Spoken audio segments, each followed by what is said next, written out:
নমস্কার বন্ধুরা, পারমিতার হেসেলে আপনাদের সবাইকে স্বাগত জানাই। বাঙালির অতীব প্রিয় একটি রেসিপি হলো লাউ চিংড়ি। আপনারা প্রায় প্রত্যেকেই লাউ চিংড়ি বাড়িতে বানিয়ে থাকেন। আজকে আমি আপনাদের সাথে শেয়ার করব আমি কিভাবে লাউ চিংড়ি বানাই। তাহলে চলুন শুরু করা যাক। এখানে আমি মিডিয়াম সাইজের একটি লাউ নিয়েছি। এবার এই লাউটা আমি ঝিরিঝিরি করে কেটে নেব। দেখুন যতটা সম্ভব আমি ঝিরিঝিরি করে কেটে নিয়েছি। আর তার সাথে এখানে নিয়েছি 3টে কাঁচা লঙ্কা। এদিকে আমি নিয়েছি কিছুটা চিংড়ি মাছ। চিংড়ি মাছটা ধুয়ে পরিষ্কার করে নিয়েছি। এবার এই মাছের মধ্যে আমি নুন আর হলুদ দিয়ে মাখিয়ে রাখবো। আপনারা কারা কারা চিংড়ি মাছ পছন্দ করেন আমাকে অবশ্যই কমেন্টে জানাবেন। যে কোনো রান্নাতে চিংড়ি মাছ দিলে রান্নার স্বাদ দ্বিগুণ বেড়ে যায়। এখানে কড়াইয়ে সর্ষের তেল গরম করে চিংড়ি মাছগুলো প্রথমে ভেজে নেব। খুব বেশি কড়া করে ভাজবো না, একটু পিট উপিট করেই তুলে নেব।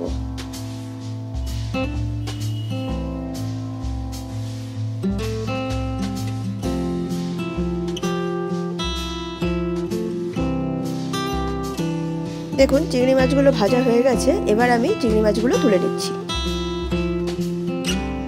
এবার এই মাছ ভাজার তেলেই আমি ফোড়ন হিসেবে দিয়ে দিলাম গোটা জিরে, তেজপাতা আর কাঁচা লঙ্কা।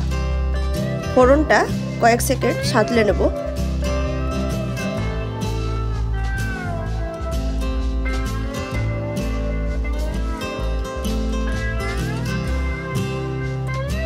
ফোড়নটা একটু ভাজা হয়ে যাওয়ার পর তার মধ্যে দিয়ে দেব কেটে রাখা লাউ।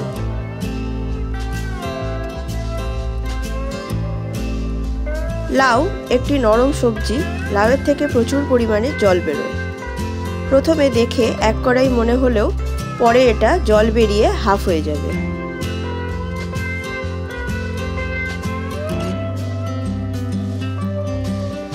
ফোড়নের সাথে লাউটা ভালো করে মিশিয়ে নেব। তারপরে এর মধ্যে দিয়ে দেব নুন আর হলুদ। নুনটা প্রথমে বুঝে শুনে কমই দেব, কারণ প্রচুর পরিমাণে জল বেরিয়ে লাউ হাফ হয়ে যাবে। তখন প্রয়োজন হলে আরও কিছুটা নুন দিয়ে দেব। আর দিয়ে দেব হলুদ। ব্যাস, এখানে আমার আর কোনো মশলা পড়বে না। লাউ চিংড়িতে নুন আর হলুদ ছাড়া আর কোনো মশলা আমি ব্যবহার করি না।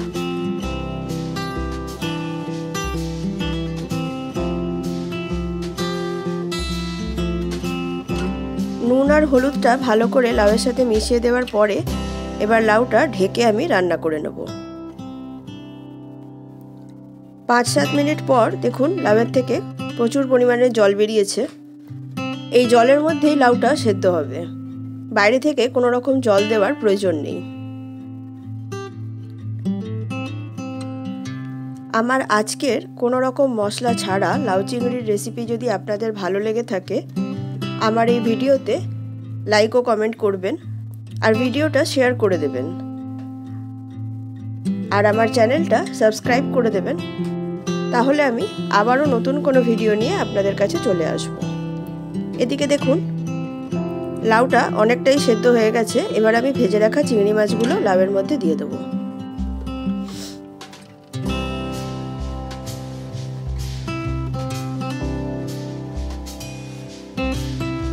লাউয়ের সাথে চিংড়ি মাছগুলো ভালো করে নাড়াচাড়া করে নিয়ে আবারও ঢেকে রান্না করে নেব।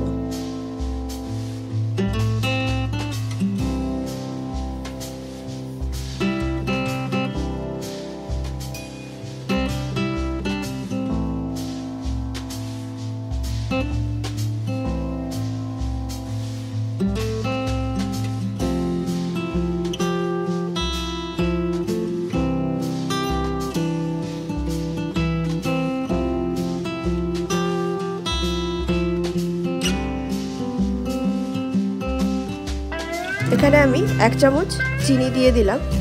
লাউ চিংড়ি একটু মিষ্টি মিষ্টি খেতে ভালো লাগে।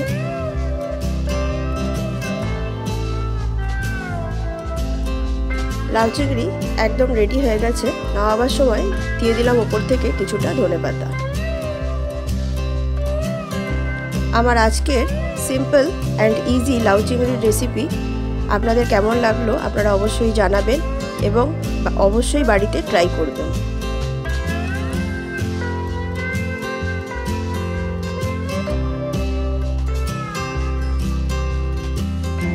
আপনারা সবাই সুস্থ থাকবেন, ভালো থাকবেন।